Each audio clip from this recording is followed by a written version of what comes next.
Hello, everybody, and welcome to the WREVA Electrifying News for July 2024. With me, as always, we have Mr. Ian Graham joining us from undisclosed locations up north. How are you today, sir? Very good. A little warm up here. It's even though we're 6 hours north of Kitchener, it's still warm up here, and yeah, it's nice having the lake and just jump in when you want to. Yeah. Exactly, and it's warm down here too. So you didn't take it all from us. We've No. got an even amount. Yeah. With us as well, Mr. Eric Stevens from the Listowel area. How are you today, sir? I'm doing fantastic, Mark. Enjoying the heat. Love the Ah, get on. the guy wearing a black shirt on the hottest day of the year. He must love the heat. Absolutely. Good for you. Good for you. Because as I mentioned before we started, the snow will be coming at some point soon. So let's enjoy the weather while we can. Don't have to shovel the humidity, so I'm okay with it. Not yet, anyways. Yeah. Well, let's get Ian the control and let's see what we got this month. All right, for this month's EV electrifying news. First up, electrified vehicle sales are growing faster in Canada than the US. This one really took me by surprise. Yeah, there's been a change in the US in the tide of EV purchases. And it's hit them pretty bad in the first quarter. That's the graph that we're seeing here in the slide. That's basically the first quarter of 2022, 23, and 24. And you can see that Canada is in the turquoise color and the US in the sandy color. And there has been a step drop off for Q1 in 2024 when it comes to US purchases. And that's kind of surprising. Although there's been a lot of news in the media talking about how the U.S. has stepped a little bit off of EV purchases, and I don't believe this is something that's going to stay with us. This just is a little bit of a trend, and of course, first quarter is traditionally slow across all automotive purchase metrics. So not surprised that things have slowed down a little bit. Canada has kind of jumped ahead a little bit, and that may come because some of the policies are in flux or about to change. Where, for example, in Quebec, it has been announced that their provincial EV credit is going to be phased out. So we could have certainly a number of people in Quebec that have been sitting on the fence deciding that, okay, it's time to get in. So let's get the credit while it's still good because we know that in the coming quarters, it's going to reduce and ultimately disappear. So I would have no problem believing that Quebec really peppered these numbers in Q1 in Canada. And that's partially why ours has jumped so much in Q1 of 2024. But yeah, this is not too surprising. I would expect to see Q2 start to bump up again in the US, and I guess we will be around to see if that does indeed happen. Yeah. And I think there's even a few other factors involved here too. Like for a long time, the U.S. has always led EV adoption a little bit higher than Canada for a while, and this might be just Canada playing a little bit of catch up to some extent. And there's newer Canadians on average typically spend less on a car than Americans do as well too, and so there's more affordable EV options starting to hit the market now, which might be more desirable to Canadian consumers. And some people might not believe this, but inflation has actually hit the U.S. a little bit harder than it has here in Canada. So that might be having a factor of people and how they purchase their vehicles as well too. Not to mention, of course, the things that have always been ever present is the higher gas prices in Canada and stuff like that too. There might be some more math savvy consumers in Canada that are now seeing the lower TCO for EVs and taking advantage of that. So yeah. I find it, Mark was saying about the Quebec incentives, and then also Eric, you mentioned about there's more options. So I do know of a few friends in Quebec, and one of them actually was one of the first to pick up the EV9 and in Canada, and he was quite excited about that. And I think that's another aspect of things that when you put all that stuff together, that makes a little bit more sense. You know, the sales up in Canada in general on that. You know, it's the first quarter, it was interesting because we also got a lot of the media saying like, oh, EV sales in general are down. And well, there was a blip, but they're on their way back up again. And it seems like all of the auto manufacturers' first quarter sales are always a little bit down, because I think how much of our public that we know are getting those Visa bills from Christmas, and oh, a new car, that might not be quite in the cards as of yet. So I think that's all part of it as well. But that being said, it is interesting though that Canada kind of shot up that much, because that is quite a difference between even 2023 and 2024 with the US. Mm-hmm. Yeah. All right. Petro Canada is to close some charging stations and open others. Well, I can tell you from personal experience, about 2 weeks ago, the last fast charger in Espanola, Ontario, which is the last fast charger before you go on to Manitoulin Island, is closed. I was blown away when I drove by, and I'm like, where's the charger? They had a CCS, Chatamo, and a level 2. And after a little bit of research, and I've also talked with Devin from the Greater Sudbury EV Association as well, and I think everyone's kind of in shock. This article, of course, Electric Autonomy, I've been talking with the person behind that website as well, and we're all trying to kind of go scratching our heads like, wait a minute, what's going on here? You guys are part of the Electrify Canada stations that we're going across. The part that really got me, though, was this sort of comment back in February by Shannon Wing. And they can fill or charge up, grab a bite to eat, get a car wash, pop into a convenience store, all in one stop. What gets me with Espanola, though, especially, is that where those chargers were beside 2 grocery stores, at least 3 fast food restaurants, a plaza, a Canadian Tire, it just made and a convenience store, and it totally made sense. So I actually stopped in at the Petro Canada there, and the people that run it, they were like, yeah, they just kind of came and they said, well, no, they did say, oh, it was broken too much. Okay, so what about all the other ones? So it's been odd. And of course, the worst part about this is that it has left some people stranded. When they close this up, this is right before the Canada Day long weekend. And for Manitoulin, which is a major tourist area, this is kind of hard, because unless, if you're driving a Tesla, that's one thing. The superchargers are there, but we need these chargers for all the other guys too. Yeah, and it's not, it's with the stories that have come out recently about Northern Ontario not being as plentiful with chargers, even along major routes.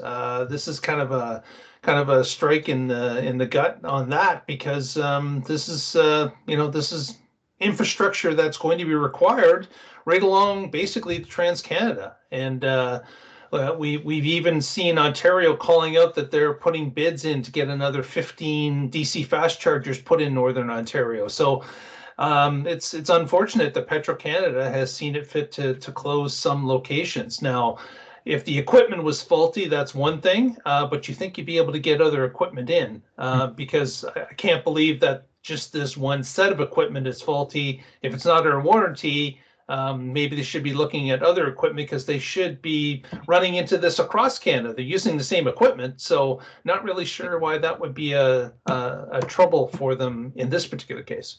Yeah, and this one here, I know Petro Canada early on pushed its sort of Trans-Canada highway. They tried connecting dots to go from coast to coast with their charging network. And I get it. When you do that, when you start connecting dots in a map, some stations are going to get used a lot more than others and stuff like that. And then you're going to get stations that don't get high utilization. And it's clear, Petro Canada is going to have some stations where they're losing money on, at least a fair bit of money on them. So, but as Ian pointed out, this one here in Espanola especially is is a confusing one. It's right on the Trans-Canada, and it's kind of at a cornerstone there where Highway 6 meets the Trans-Canada Highway. So it's kind of an important intersection up there and an important link in the chain. And I know Petro Canada, when they first built this charging network, they were one of the first companies, the first generation ABB chargers, and they were known to be not very reliable. They were known to have their issues and stuff like that. But, hey, make the effort to upgrade the infrastructure, and there are now much better options available today. So, and so I on one hand, I can kind of understand why they're adjusting the network, but at the same time, some of the choices that they're making is, why are they doing this? So. Yeah, and this picture that I show here as well, funny enough, that was when I put the slides together, that was just a few days ago. And it's still showing as active and open. So they haven't updated that either. But let's hope, that we do see something to kind of fulfill that. So, all right. Well, well, at least Mark and I, we live in Kitchener-Waterloo. Eric, you used to. You're in Listowel now. But this is actually really quite cool to see. That we're getting these different things happening in Kitchener-Waterloo. There's 4 major projects that are going through, and yeah, let's take it away. Yeah, so I came across this story about one of the federal ministers coming out and talking about investments in charging infrastructure, and I thought this was an interesting story of how the government of Canada was, NRCan was actually investing into charging infrastructure, but not just public infrastructure, but now they're talking about infrastructure for, in this case, residential building dwellings, things like apartment buildings, and also for commercial fleet vehicles and stuff like that as well too. So Grand River Energy Solutions is got a $900,000 investment that's going to install nine new chargers in the Waterloo region as well too, and 5 more in other cities. So they're making investments into areas where there are also significant gaps or where there's significant growth potential as well too. In the show we keep talking about how people who live in apartments or condos sometimes have trouble getting charging. So here's a little bit of an investment trying to enhance that. And then of course, commercial fleets are probably going to be one of the biggest areas where there's going to be growth in EVs, because their fleet managers, the benefits of EVs are almost obvious and hit you in the face. So this is a good stepping stone to making sure that transition continues to happen. Yeah, it's again, it's another stepping stone along the way, where we've got different groups that are starting to recognize that this EV future is coming at us fast and furious, and there are some gaps in the armor currently, and this is another plug for us to help us get through it. Certainly condo dwellers and multi-unit dwellers, there still is a problem with that. I've got a story a little bit later on that addresses some of that, but this is good to see. More and more people are starting to realize that these measures have to be put in place so that we can electrify more of the transportation fleet out there, not just personal vehicles, but as Eric mentioned, all the way up to commercial fleets. I like the fact too that we're also doing these chargers for commercial fleets, because that's just expanding things that much more. When I was, of course, when I was in Europe and Scotland, England, and Germany, I was seeing, certain delivery vans and the commercial fleet that way. So that was one area that kind of caught my eye as well. I'm thinking that's really important, because that's a transition also we need to get a little bit more into. But you know what? It's just great to see in general, and like you mentioned, Mark, too, about the condos and that, because we've got so many of those going up, and I'm not sure that people are going to just take public transit, etc. They might want to still have their car, and this will be a good little option for them to have as well, especially if it's DC fast chargers and that. So very cool. Eric, before we move on here, maybe you just want to mention the article that you had found just today. Just give a little oversight of what you saw about the current Ontario government. Yeah, so I saw an article today about how Doug Ford is looking to modify. Back in the days of Kathleen Wynne, they put it in a measure a while back that all new buildings and dwellings had to have provisions in place for electric vehicle charging. And it usually would have been, in the means of installing just a socket or an electrical receptacle on the side of the house so that somebody could install their own charger there in the future. Or conduit at least. Yes, and conduit, yeah. So it made it easier to install an EV charger if you needed to. And now basically Doug Ford's looking to take that measure back out of the code again and remove it so that now new dwellings don't necessarily have to have that built in. And I think that is definitely a serious mistake. And one of the things that was quoted, that it was a cost that increased housing. And that was one of the things that was quoted by the PC government. And that was just, it's BS, because when you're building a new structure, a new place like that, to build that into the house is maybe a couple $100 in most cases. Yep. So so I mean, you're buying a $600,000 house. We're talking a couple $100. It's stupid. Yeah. I mean, really, how much is that? Like you say, is a couple $100. Like, what is that? Tubing? Yeah. Exactly. Yeah, it's putting conduit inside of fresh concrete, right? Best time to do it is before that concrete hardens. Get a conduit in place. Put a rope through the conduit so you can snake some wires through it at a later time, and bingo, you've got yourself a connection that can be set up later easily by the homeowner. Yeah. And worst case scenario, you don't put that in. You instead, you hook up a keg to it, and it attaches to your tap down in the basement while you're out. Exactly. Yeah, you could use that conduit and those connections for many different things. It could be beer, welding, both at the same time, which is a bad idea. That sounds like a good band name. Oh, man. All right. Well, speaking of charging and speaking of, alternatives to having your, home charging inside your garage, this is a pretty cool little setup for street EV charging. Yeah, this article came, this video that we have attached. All the stories, we have attachments in the notes of the show, so you can go to them at any time. But this particular video by a new company called Coul Street, spelled Coul Street. They're a new startup, and they've been trying to solve the on-street EV charging issue, and trying to do it in an economical way, an easy way that will allow more people to partake in street charging. And their solution is kind of a mix of what's happening already in Europe and has been from the beginning by eliminating the cords for the pedestal. The person that wants to use the charging infrastructure would have their own cord in their car, and that of course reduces vandalism.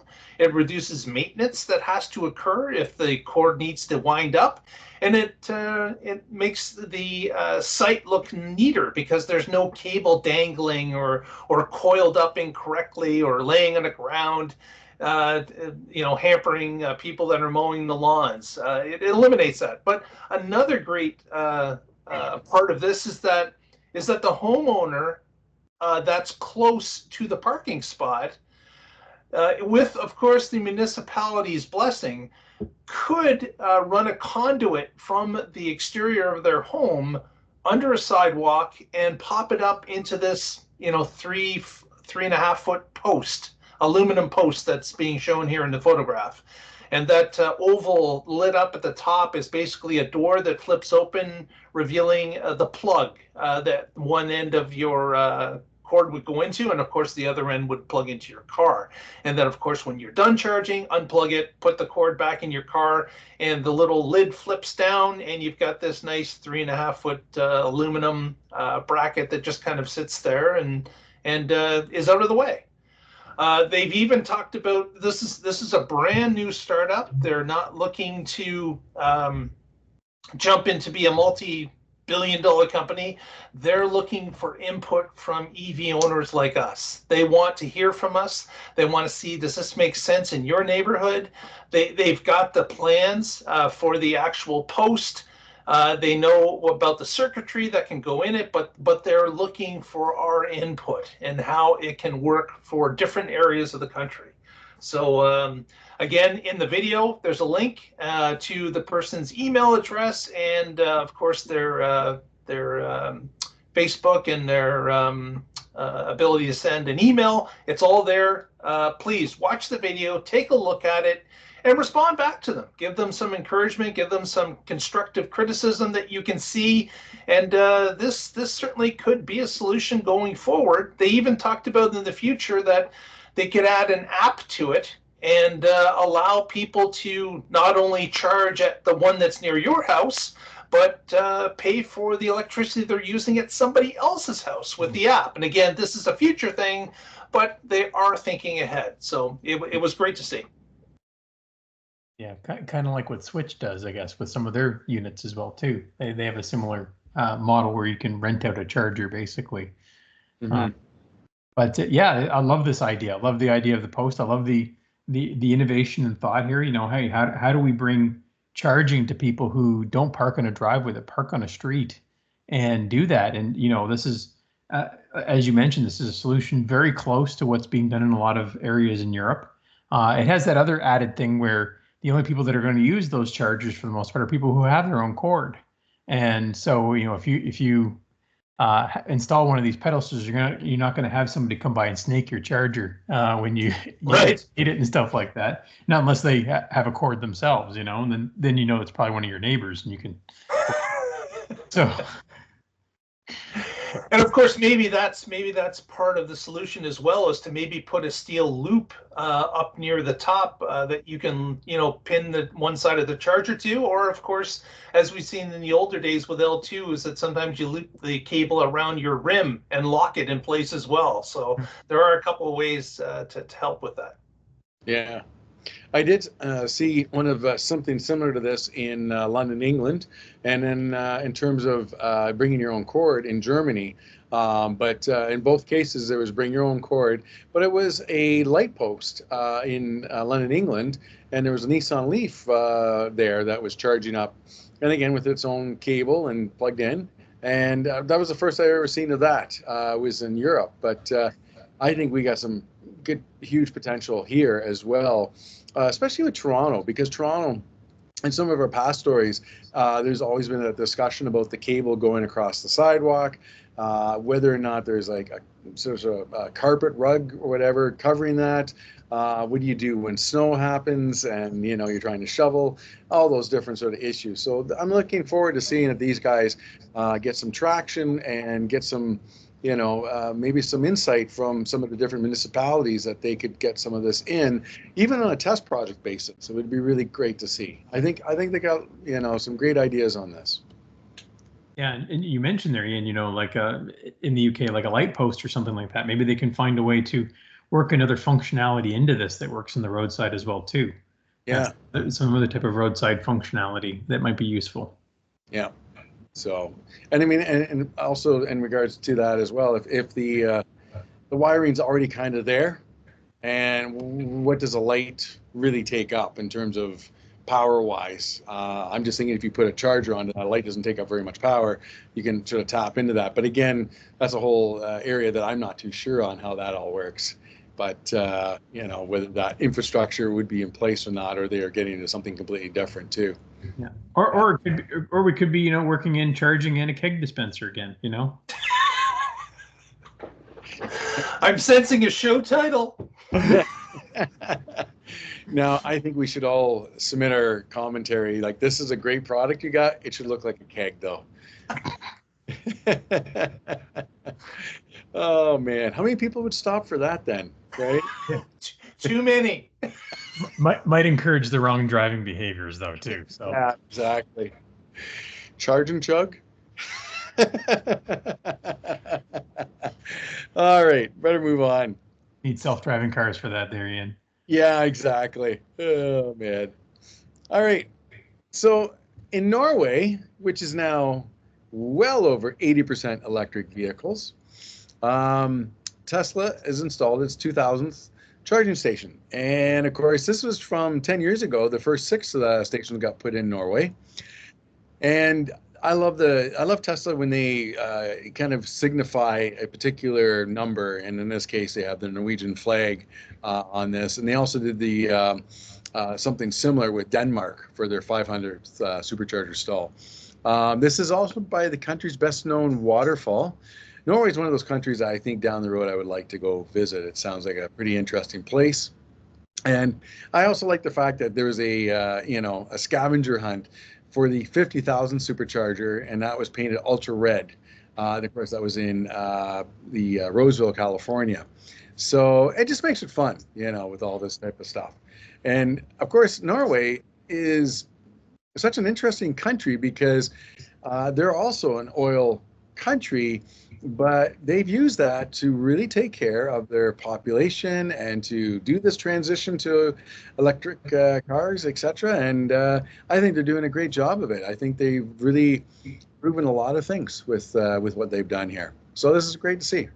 Yeah, a northern country that has made the move to electric using their wealth in the fossil fuel to give rebates to individual citizens and to speed the transition, in fact, ahead of schedule, of their own schedule, and leading the world. As mentioned, last year in 2023, 80% of the vehicles sold in Norway were electrified. So fantastic. And of course, showing Canada that we can do it as well. Very similar climate. In fact, Canada has more warmth across a year than Norway does, and Norway's doing fine. Yeah, mm-hmm. I mean, Norway has a huge number of lessons, and we're going to see a theme in this particular episode. We're going to talk about infrastructure, and here in this case, Norway's got fantastic infrastructure for charging. It's well maintained, and it's done by a huge number of networks. And there's a number of businesses that are there that have done well establishing charging infrastructure as well too. They've actually made a case of it and have been successful in Norway. So it's one of those places where they've solved the chicken and egg scenario, where they've gone out and invested in the infrastructure and built it out in such a way that supports the public getting these cars now. And that's why the adoption rate has been so successful in Norway. Mm-hmm. Just a quick thing to this as well. I think all of us have heard of the Canadian Taxpayers Federation. And I happen to come across, they have a petition going on about, basically it comes down to by 2035 not to ban gas diesel cars, to let people have their decisions and their choice. And I've heard that actually from a few different people as well, but I've kind of made a couple arguments. One of them would be Norway, because they're kind of proving otherwise. And then the second thing was, by 2035, where's this technology going to be at? Like, I kind of asked them, I said, do you still use a typewriter? Do you still use a rotary phone? Like all these other sort of things, And I have actually reached out to the Canadian Taxpayer Federation and kind of called them out and just said, like, I don't really understand why you think that this is going to be a thing in 10 years. And of course, I got some of the baloney about, typewriters and rotary phones. But anyways, I did say, like, if you look in Norway, and this also being an oil producing country, what they have done, and actually to Eric's point as well, there you go. Some of these charging companies that are putting the infrastructure in, if they're making this work and they're doing it right, then Canada's needing to look at this and to learn from this, to figure this out. And every time I hear Canada, it's like, oh, well, there's such a much bigger country. And it's like, yeah, but relatively, ratio-wise, it's, I don't know if I agree with that sort of mentality or that idea of things. I think we can do the same as Norway. Yeah. All right. Here we go. Wheels on the bus. Go round and round. Yes. So this one here was an interesting story. We've covered a number of times about municipalities picking up buses and expanding their fleets and doing stuff like that. So municipalities buying 20 buses and experimenting with a pilot project and doing these things now. Now here's York Regional Transit. They just got a grant from the federal government of 76 million, but they're spending $389 million to buy 180 electric buses. So now this is a big portion of their fleet now that they're going electric, and this is a big step in a direction for them to significantly reduce their emissions. So now we're getting past the pilot stages now, where transit companies are experimenting and playing with electric buses. Now they've seen the benefits, they've seen the advantages, and now we're starting to see some big investments and some big moves in electrifying transit and transit buses.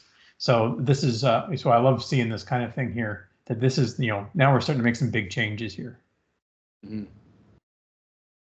Yeah, it's not a surprise. So we saw the advent of hybrid buses starting, and then the trickling of all electric buses coming in. And as you mentioned, Eric, this is one region that obviously has completed some of their pilot projects and have decided that this is the time to move. We're replacing vehicles. They're on a schedule. They only last so long, and looks like they're going in big with 180 buses for York Region. Yeah, this is roughly almost half their fleet in buses in this order. So hopefully they were keeping the other buses just hanging on like last year and just delaying the purchase a little bit longer and saying, yeah, we could replace half the fleet almost next year. Mm-hmm. I love that the last point about the upgrading the 3 existing facilities to put in the buses, but they're powering them with solar power and then battery energy storage systems, which again, here we go. This is back to the grid aspect of things, and everyone going on about how EVs are going to take down the grid. It's like, no, EVs are part of the grid. They're going to help with this. And that was recently just shown in Australia. They just did they had a major outage there, and everything was kind of backed up with the battery energy. And then, of course, with the recent hurricane, how many people that we were seeing with the Ford Lightning, even the Cybertrucks, of course, and powering their homes and everything else. So this battery energy storage system for York is just going to be also part of that grid, I think, as well. And I think they're being smart about this. And that, we did see a story about buses in California where they were also used for backup energy as well in case of a power outage. So, I think the municipalities are getting smart about all of this stuff, and they're seeing the cost benefits on multiple levels on this. Yeah, and it's early days too. So like as these buses start to come into place, and the facilities and operations departments are figuring out how it can work for the best advantage for the bus company and the region that supports it. There's going to be some hiccups here and there as they get things straightened out, but it's good to see that they're working on it, and the redundancy of having 180 battery buses connected to the network, to the grid, certainly has its advantages, and I think we're just starting to see the wins in the win column. Yeah. All right. Okay, so moving on. The trade war with China, right? It's been in the news for a few weeks now. There's been quite the discussion going on with China and the whole EV tariffs. Yeah, this is something that has started to rear its head in the United States first, and now it's spilled over to Canada. The U.S., of course, has put a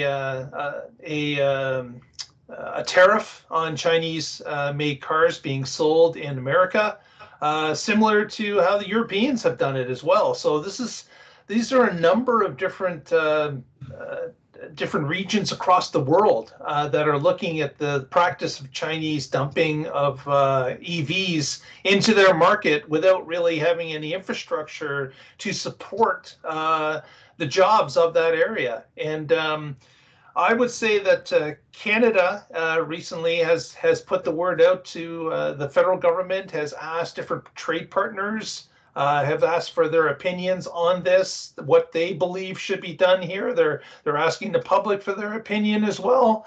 And it's a good thing to do that, certainly. But I also look at all our previous stories about how Ontario and Canada has benefited with this gradual moving to EV manufacturing, and how many jobs in Ontario are attached to this now that we've become quite a powerhouse when it comes to EV manufacturing. And certainly, I would not like to see it undercut by Chinese being able to import cars into our market, take those federal credits that we're offering for EV purchasing, and really support no jobs or income of Canadians that are part of the automotive industry. So I'm concerned about this, and certainly I'm glad that we're looking at it and starting to discuss what needs to be done here logically, and making hopefully the correct choice. Yeah, I think this is it's a difficult question because historically tariffs typically they hurt the consumer. Typically, it's at the end of the day, it's the consumer that ends up paying one way or another. We're either protecting one industry that's too expensive, or we're jacking up the cost of a product that's in demand by another customer. So usually at the end of the day, the consumers are hurt by this. But at the same time, many of these Chinese manufacturers are questionably unfairly subsidized and even partially owned by Chinese state interests right now.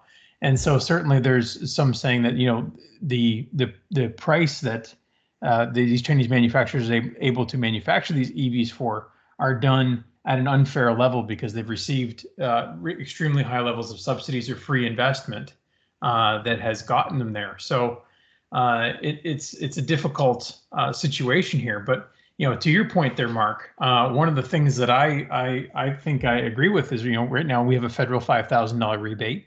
Maybe the federal government needs to go the approach that the U.S. government has taken and say, hey, if you want a $5,000 rebate, you need to have a certain amount of North American vehicle content into it, and encourage people that way instead of putting tariffs on vehicles. I think that's a better approach, instead of use the carrot approach instead of the stick. Yeah, good idea. Yeah. And we saw that with the solar aspect of things too, right?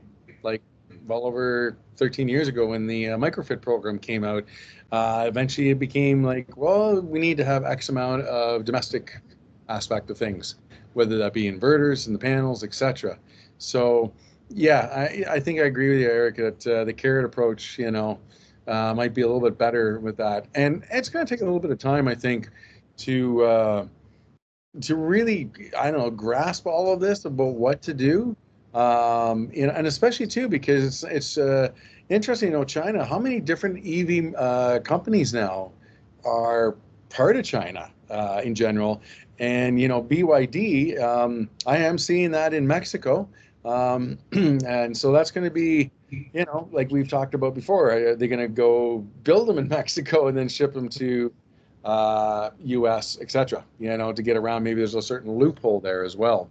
But it's going to be interesting to see how this turns out. Yeah, this is just the start of the conversation. So we expect to see more of this in the coming weeks and months. Yeah, for sure. Well, it is summertime. It is travel time. And if you get a chance, please check out this gentleman's 10-day itinerary breakdown of driving in Newfoundland. And of course, the big one was bring your CCS charger. If you, especially, if you're with a Tesla, they're not quite the same network that is out there. But I enjoyed what this gentleman had to say on all this. And a friend of mine just recently came back from Newfoundland, and I've seen other friends that are just heading out to Newfoundland as well. And that's actually another one of my sort of bucket lists to go visit and check out. And it's debatable, do I fly out, rent a car, or do you make the trip out there and to go by car?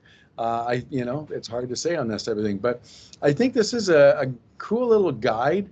I love the fact that he's got a lot of little details in there with the time, the cost, where he stopped to charge, all this type of stuff. It's a good little roadmap for sure.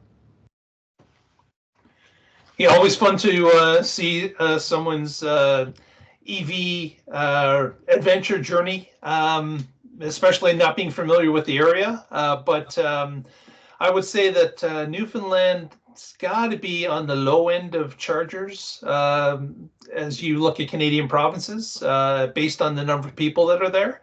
But it would be an experience. You would meet a lot of people along the way, as this gentleman has, and it would be a fun trip. If I was going, Ian, if I was doing it for the first time, I think I'd take the car and put it on the ferry and get the full experience. Yeah, I think that would be fun too. And you meet so many people and get so many stories and talk to so many people that way too. So some of my best stories is sometimes being at a charging station and just talking to people sometimes. So it's I agree with Mark there. I think it'd be a great experience. Mm-hmm. And of course, the one thing too with this gentleman with the Tesla, and the one thing I love with Tesla as well is the whole camp mode. I know of two people who live out of their Model Ys, and they have camp mode, and they got their mattress, and they're set up in the back and everything else. And one of them has even made a business out of it with a kind of a device that sits at the back. You can pull out a tray for your cooktop, as well as your sink, and then some storage areas, and then he's got his mattress on top of that, and he's selling these now. And it's just an interesting kind of way to travel. I don't know if it's for everyone. Of course, the other thing I did see today is the people with trailers. I think from the teardrop trailers to the Pro Lights and all that type of stuff as well.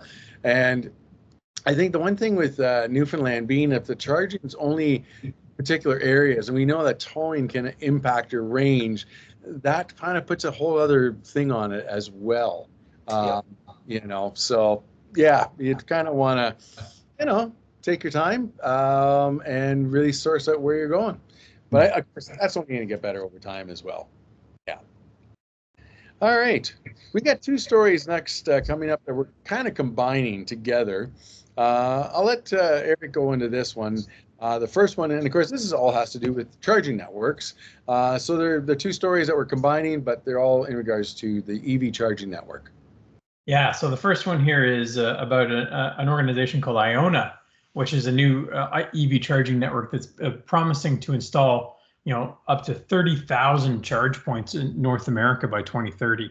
And this is a major collection of manufacturers. So there's a number of manufacturers that are in this group of companies, and basically, it was basically the BMW, General Motors, Honda, Hyundai, Kia, Mercedes-Benz, Stellantis, and now Toyota, and they've all invested into this company that's going to be building all these charging ports across North America. So and this is all going to be like a DC fast chargers. All across the U.S. and Canada as well, and so this is going to be a big boom to infrastructure, and it's a big boost by a group of manufacturers that are doing this, and it's good to see Toyota joining this as well too. I know Toyota has been on one. It seems like in one mouth they speak one language, and then out of another mouth they speak another language. Sometimes when it comes to EVs, but. It's good to see that at least they're putting some money where their mouth is here anyway, and helping boost the infrastructure. So, yeah, interesting. Well, I'll tell you what. Let's go on to our next slide as well. So, this is great to see. Like you say with Toyota, it's hard sometimes with where you guys coming from today. Which side of the mouth. But this last part about charging, I'm like, woo, this is awesome. Yeah, so this one here, General Motors is partnering with Tesla to build 1,000 charging points in Mexico to enhance and accelerate EV adoption and there as well too. So obviously now, Ian wants to make it easier to drive to his place in Puerto Vallarta. He wants to go from Espanola to Puerto Vallarta. So that's the goal, right? So. Yeah. Exactly. And of course, if we got the GM part of it as well, then Eric can come down and Mark can come down and visit, we've got both sides covered here. Yeah. Exactly. And another thing I'll mention is that the GM Ultima charging with Pilot and Flying J is still moving along nicely. Yes. There's been a number of sites that have been completed construction and are under construction along the major highways in the U.S. And some into Canada. So it's good to see that that network is pushing out further as well as these other two announcements. Yeah. So GM's been in partnership with Flying J and EVgo, and those are nice sites because they're covered. They've got pull through parking, and EVgo supports plug-in charge on GM vehicles as well too. And they usually, the Flying J's have very nice stops in them as well too, with washrooms and snacks and all sorts of stuff as well too. So that's a great partnership right there, and creates some very nice sites. And yeah, as you mentioned, Mark, they made that promise a while ago, but now it's really moving. This year there seems to be a lot of sites that have come online and are under construction. So. I just hope that with all these new entries into the charging infrastructure out there, that yes, you can have your own special card or dongle that enables the charging, but please give everyone the ability to just use their credit card if that's what they wish to do. Maybe they get charged a little bit more. I get that. That's fine. But give everyone the ability to use their Apple Pay or credit card while they're there, and that'll make things a lot smoother for everybody. Yeah, and to that point as well, in Parry Sound, I thought I'd check out one of the other charging networks there, and the first thing that was like, it wanted me to log into the app and then wanted to get a code for this and that, and it's just like you say, Mark, like, can I not just, here's my credit card, ding, and I'm done, charge me for whatever at that point, make it simple. And I don't understand why that can't be more of a thing. So, but anyways, well, I'm really looking forward. Like, I mean, this is only a year away, roughly. They're talking about to be ready by 2025. And I'm curious to see whereabouts they're going to be putting all these places as well, and how many of the Cybertrucks will be sold to Cartel now that they have a charger. Once the Cartel know that they're somewhat bulletproof, I think sales are going to do really well. Yeah. Seeing guys in you, or how well does a machine gun mount to the top of a Cybertruck? Oh my goodness, yeah, it's like the Halo video game, the Warthog, exactly. Oh man. Well, there you go. There's this month's electrifying news. Yes, indeed. Well, thank you, Ian, for putting the slide deck together for us again today. And as mentioned, all the stories are linked in the show notes. If you'd like to go into some more details, there are links to click on to go read at your leisure. And we appreciate you checking out Electrifying News July edition. And we hopefully will see you again next month. And yes, the emojis are flowing. I did notice that, Ian, that sometimes the emojis don't work for the end recording, but we'll have to see. We'll have to see. But the taco emoji is like a taco emoji with a Cybertruck. Well, that leads us right into shout outs. So Ian, taco truck, Ian, what do you got for us? You know what? Shout outs. Oh man, I'm trying to think.